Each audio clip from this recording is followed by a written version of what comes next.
I have a story to share and a question to answer. To tell you this story, let me put it into a context. These three maps that you see show the progress of Taliban within the time span of 4 months.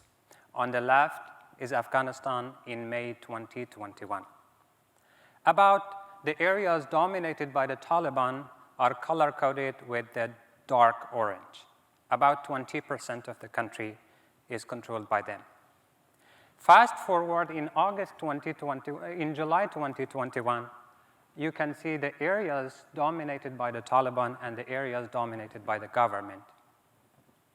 And in August 2021, the whole country falls into their control.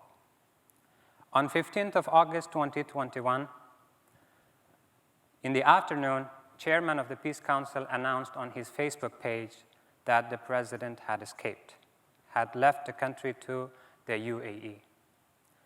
And within minutes, this city fell into chaos. It was so striking for me to see that the fate of a whole nation could be changed in a matter of minutes. I used to watch Kabul city from my apartment because it was located on the 13th floor of a tall building. So compared to that day, other days, there used to be signs of life there. Shopping centers open with bright lights and advertisements. You could see boys and girls going to school and universities. You could see men and women going to work. And most importantly, you could hear music in every corner of Kabul city because restaurants use it to attract customers. But on that day, everything was different.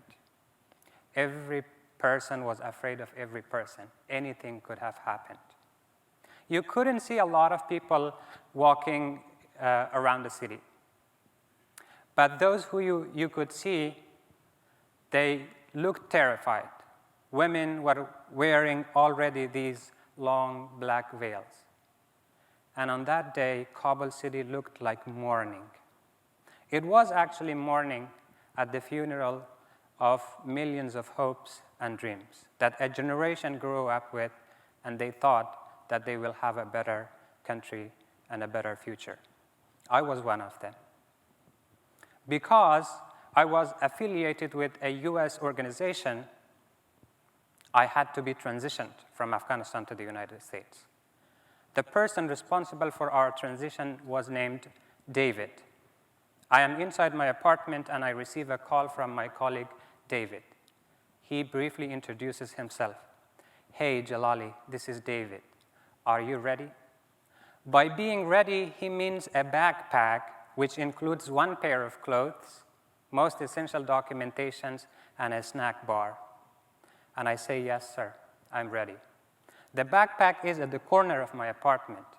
I pick up the backpack, put it on my shoulder, open the apartment door, and for the last time, I turn my head to watch my apartment and to say goodbye to those good memories, to those dreams and hopes that I thought I will have in my country for my future.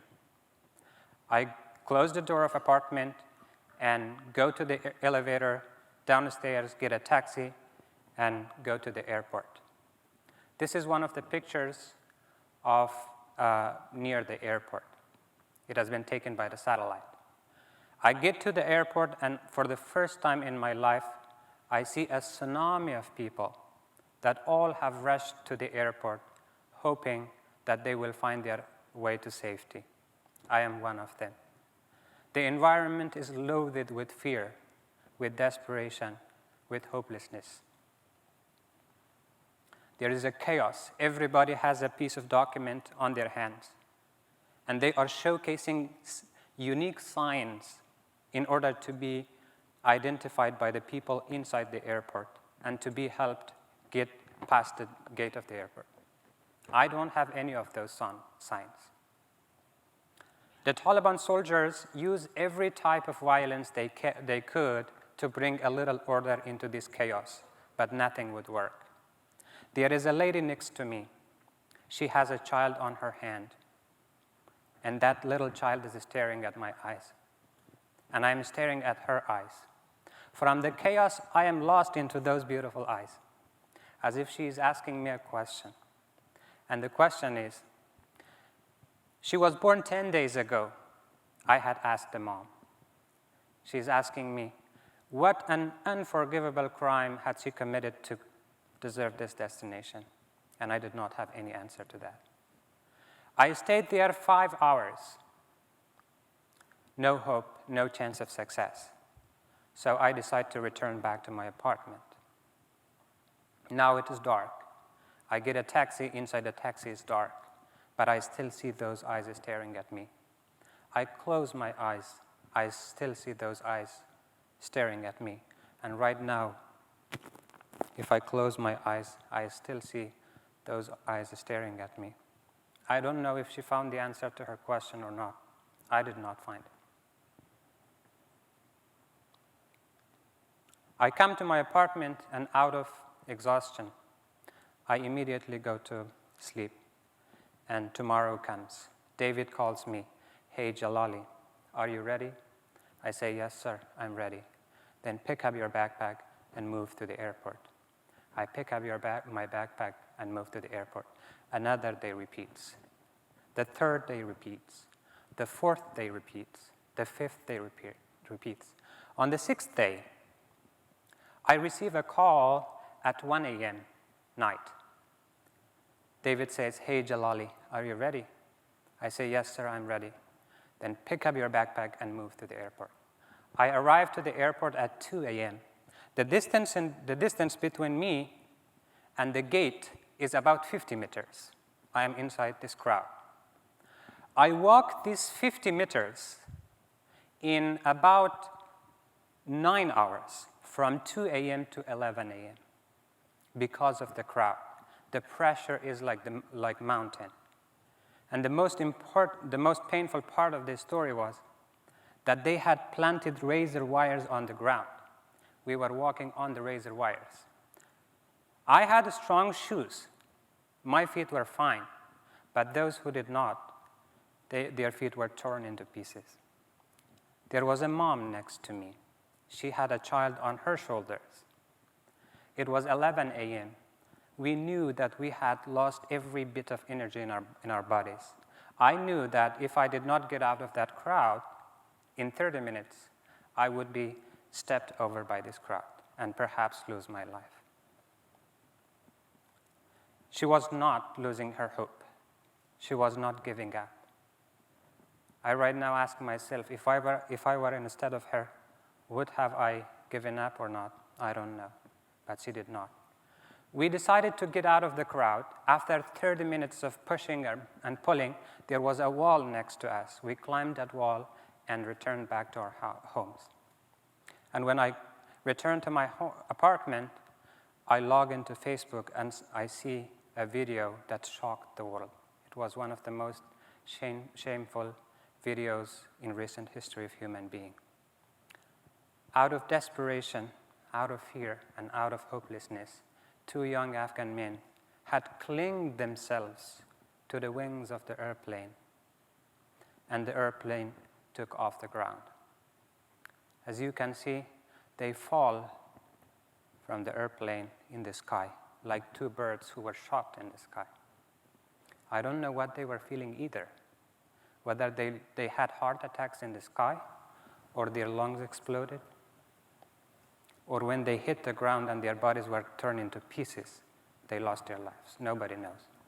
But one thing is very clear, that they had decided that staying was no better than having that destination. One of them was this young man. He wanted to become a soccer star, a football star, which is common in Afghanistan. But hey, millions of hopes and dreams were shattered, but his life was shattered as well. On the 7th day, my colleagues and I went to the airport, and after 24 hours of trying, we were able to get inside the airport and find our way to outside the country. This is one of the airplanes, and inside the airplane you can see that. About 130,000 Afghans were evacuated.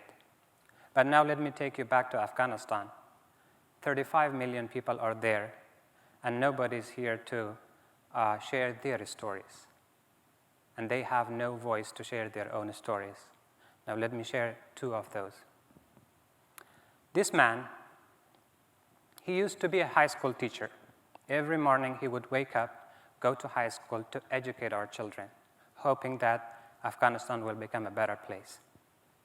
2 months into the collapse of the government, he starved to death because he did not have enough food to survive. This is another Afghan woman. She has brought her daughter at the street, and there is a poster on her hands. For those of you who do not know Persian, it literally translates for sale. This mom has decided that in order for both of them to survive, she has to sell her daughter. Ladies and gentlemen, if you want to rescue a life, if you want to purchase a life, I'm sorry to say that, it is very cheap in my country. You can transfer a few $100s, and you can buy a life.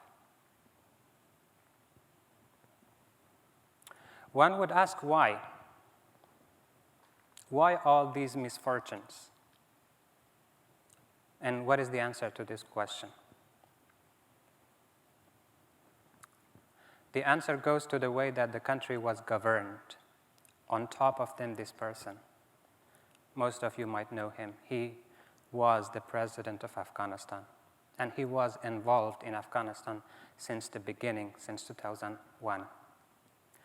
Afghanistan had 20 years window of opportunity.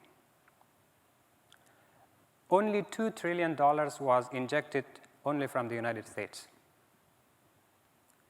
It had the technological and intelligence and army support of 40-plus countries, not to talk about the financial aids from other countries. And yet again, we leave the country in worse shape than we took it. Why? The way this man and his team governed Afghanistan can be summarized in 3 words: nepotism, deception, and arrogance. He thought that he knew everything and other people did not know. He used every type of deception and fraud to promote his own causes. And he circled himself by his closest allies from his own family. He did not know that things would change. Realities on the ground were changing very fastly. He thought that as long as he pronounced symbolically words like human rights, democracy, rule of law, he will have the gun support and the financial support of the international community, and he will keep his grip to power. But what happened? Now 35 million people are suffering. His government is shattered into pieces. And those who were involved in government with him, all of them are refugees. They lost everything. They lost their position in the country, their grip to power, and they will be very badly persecuted by the history. Why? Because they did not change themselves. As the realities on the ground were changing, they were confining themselves inside their comfort zones. Now, ladies and gentlemen, I'm not here to blame anyone. I'm here to make a case. All of us in our lives play the role of leadership, either in an organization or in a community or in a family or even in our personal lives. And we have the opportunity to change. And we know that we need to change something about our lives, about our communities, about our organizations. But we think that it is very painful to change. We have 2 options. Either we go through the pain of change and come out stronger and better, or we do not change, and when the chaos comes, it leads to suffering for us and for everybody else. Now, ladies and gentlemen, I leave you with the same sentence that my colleague David used to call me. Are you ready? Then pick up your backpacks and move. Thank you.